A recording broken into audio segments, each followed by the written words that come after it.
আমি ফ্ল্যাগ ব্যবহার করি না, আমি পেট্রোল ব্যবহার করি না, এবং আমি কোথায় যাই কাউকে বলি না। আমি যদি পেট্রোল নিয়ে যাই, পতাকা উড়িয়ে যাই, তাহলে মানুষ আমাকে আইডেন্টিফাই করে ফেলবে। মিডিয়া যদি সজাগ থাকে তাহলে নকল হতে পারে না।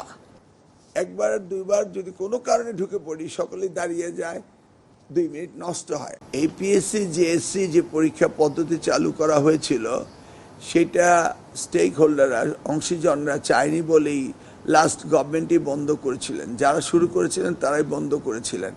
অতএব এটা যেহেতু অলরেডি টেস্টেড মেথড, অতএব এটাকে আমরা আবার রিভাইটালাইজ করব বলে আমি আশা করি না, কারণ ইট ইজ অলরেডি টেস্টেড, এটা চাইনি। তবে আপনি যেটা বললেন হঠাৎ করে 10 গ্রেডে এসে তারা একটা পরীক্ষা দিচ্ছে, হ্যাঁ, এটা সকলের কাছে যেমনি আতঙ্ক, তেমনি উৎফুল্লতা, তেমনি একটা বিশাল, মানে আমাদের সময় আমরা তো দেখেছি, আমরা আনন্দও করেছি, ভয়ও পেয়েছি, আনন্দও করেছি।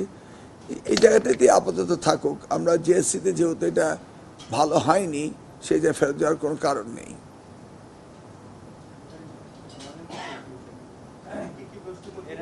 হ্যাঁ, বলেন।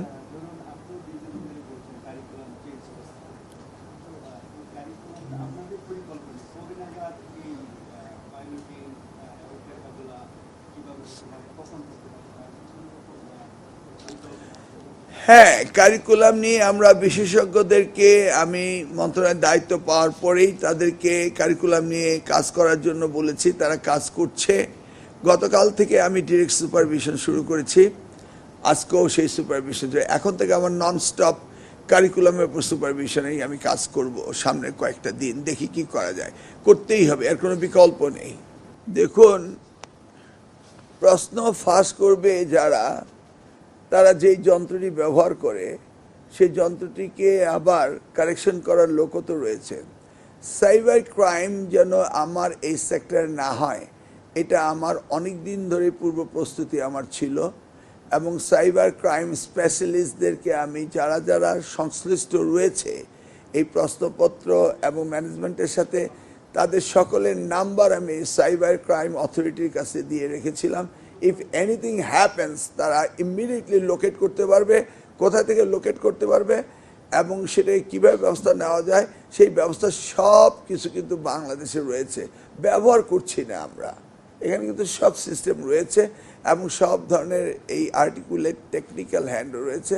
তো এগুলি নিয়ে আমরা প্রিপারেশন রেখেছি।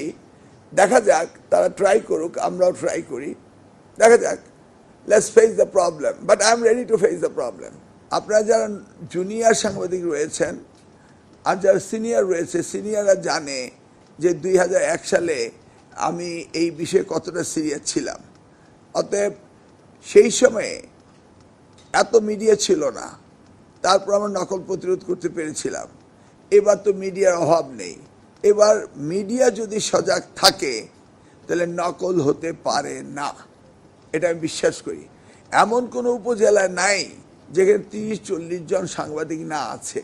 আগে 2 জনও তো খুঁজে পেতাম না, তারপরে তো সাংবাদিকরা আমাকে সাহায্য করেছে। আপনারা সকলে যদি অ্যালার্ট থাকেন, ইনশাল্লাহ there is no way, no intruder can come to our place. না না না না, এটা আড়াল না, আপনারা you are getting me wrong. আমি যদি পেট্রোল নিয়ে যাই, পতাকা উড়িয়ে যাই, তাহলে মানুষ আমাকে আইডেন্টিফাই করে ফেলবে। আপনাদেরকে যদি বলে যাই, তাহলে সবাই জেনে ফেলবে আমি কোথায় যাচ্ছি। আমি কোথায় যাচ্ছি এটা কেউ না জানুক, সেই জন্য, অন্য কোনো কারণে না। আমি ফ্ল্যাগ ব্যবহার করি না, আমি পেট্রোল ব্যবহার করি না, এবং আমি কোথায় যাই কাউকে বলি না। এটা বললে তো সবাই জেনেই যাবে, তাহলে তো হলো না। আমি যে এক্সামিন করতে যাচ্ছি, ওরা যদি আগেই জেনে যায় তাহলে লাভটা কি? আমি তো জানিয়ে যেতে পারি না, সেই জন্য জানানো হয় না, এবং হবেও না। না, আসলে বিশেষ কাউকে নেই। একজন বিশেষ ব্যক্তি আমার গেটের সামনে গাড়ি নিয়ে দাঁড়িয়েছিল, এবং সেই বিশেষ ব্যক্তি আমার গাড়ি ফলো করেছে। আমি কি করব? তারপর আমার ড্রাইভারকে বলেছি এত জোরে চালাও যেন কেউ ফলো না করতে পারে। তারপর দেখলাম ফলো করে ফেলেছে। এখন আপনারা যদি আমার গেটের সামনে দাঁড়িয়ে থাকেন, আমাকে ফলো করেন, তবে আমি ওনাদের রিকোয়েস্ট করেছি আমার সাথে ভিতরে ঢুকবেন না, কেউ ঢুকেনি, ওরা বাইরেই ছিল। আমি কোথায় যাই যে আপনি ফলো করলে পাবেন, কিন্তু ভিতরে তো আমি কাউকে নেই না, কারণ এ তো ডিস্টার্ব। আমি নিজেও ক্লাসরুমে ঢুকি না। একবার দুইবার যদি কোনো কারণে ঢুকে পড়ি, সকলেই দাঁড়িয়ে যায়, 2 মিনিট নষ্ট হয়। আমি কাউকে ঢুকাই না, নিজেও ঢুকি না।